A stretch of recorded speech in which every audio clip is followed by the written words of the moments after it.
अखिलेश यादव ने अचानक से क्यों सीएम योगी से मांगी माफियाओं की लिस्ट। यूपी में टॉप 20 माफियाओं की लिस्ट सपा के सामने पेश करने को कहा।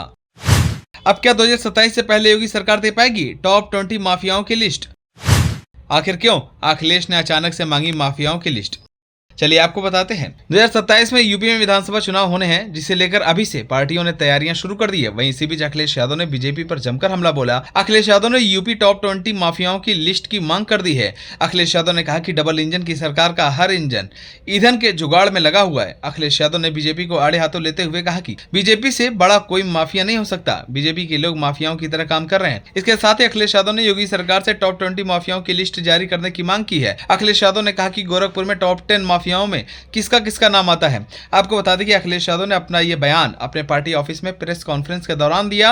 अखिलेश यादव ने कहा कि यूपी सरकार 9 साल में टॉप 20 माफियाओं की लिस्ट जारी नहीं कर पाई है, लेकिन अब सरकार को टॉप 20 माफियाओं की लिस्ट जारी कर देनी चाहिए। आखिर सरकार कब तक नाम जारी करेगी? साथ ही उन्होंने कहा कि जो दूसरों पर आरोप लगाते हैं वो आईना देखना बंद कर दें। यूपी की जनता जानती है कि माफिया कौन है। अखिलेश यादव ने कहा कि अगर सरकार प्रदेश स्तर के माफियाओं की सूची जारी नहीं कर पा रही है तो जिला स्तर पर ही टॉप 10 माफियाओं की लिस्ट जारी कर दे। अखिलेश यादव ने कहा कि न जाने कितने कार्यवाहक डीजीपी आए और चले गए, लेकिन अभी तक टॉप 10 माफियाओं की लिस्ट जारी नहीं हो पाई। उन्होंने बताया कि वाराणसी, चंदौली, कुशीनगर, लखनऊ, कन्नौज, कानपुर, इटावा, मैनपुरी, मिर्जापुर में टॉप 10 माफिया कौन है। गोरखपुर में टॉप 10 माफियाओं में किसका किसका नाम आता था, लेकिन अब वो नाम नहीं आएगा। हम अपने इटावा जिले के टॉप 10 माफियाओं की लिस्ट जारी करने की मांग कर रहे हैं। इसी के साथ ही अखिलेश यादव ने प्रेस कॉन्फ्रेंस के दौरान व्यापारियों का मुद्दा भी उठाया। अखिलेश यादव ने कहा कि व्यापारी सभा के लोग चुनाव के समय पूरा सहयोग करेंगे। बीजेपी राज्य में व्यापार, कारोबार, आर्थिक सामाजिक आपातकाल के दौर से गुजर रहा है। उन्होंने कहा कि व्यापारियों के ऊपर यह नए तरीके की इमरजेंसी है।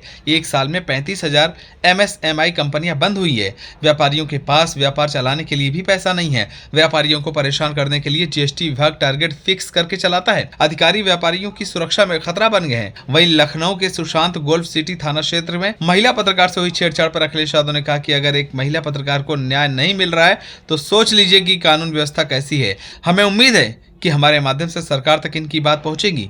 सरकार भगवा कपड़े पहनकर माफियागिरी करने वालों के खिलाफ सख्त से सख्त कार्रवाई करे। साथ ही अखिलेश यादव ने कहा कि असली पीडीए कौन है ये जनता तय करेगी। पीडीए समाजवादियों ने बनाया है। यूपी में हार्टलेस सरकार है।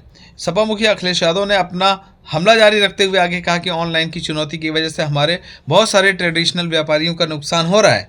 यह टैक्स सिस्टम व्यापार के लिए भय पैदा करता जा रहा है। बड़े पैमाने पर व्यापारियों की हत्या उत्तर प्रदेश में हुई है। कुछ सरकार के लोग जब सभा में जाते हैं तो आईना देख कर जाते हैं, तभी उन्हें याद आ जाता है कि हर डिस्ट्रिक्ट में माफिया है। अब अखिलेश यादव का यह बयान बीजेपी के लिए कितना असरदार होता है ये देखने वाली बात होगी है। आप सभी को क्या लगता है, क्या सच में यूपी में माफियाओं का राज चल रहा है? हमें कमेंट कर जरूर बताएं। अगर आप नए हैं तो हमारे चैनल को सब्सक्राइब करें।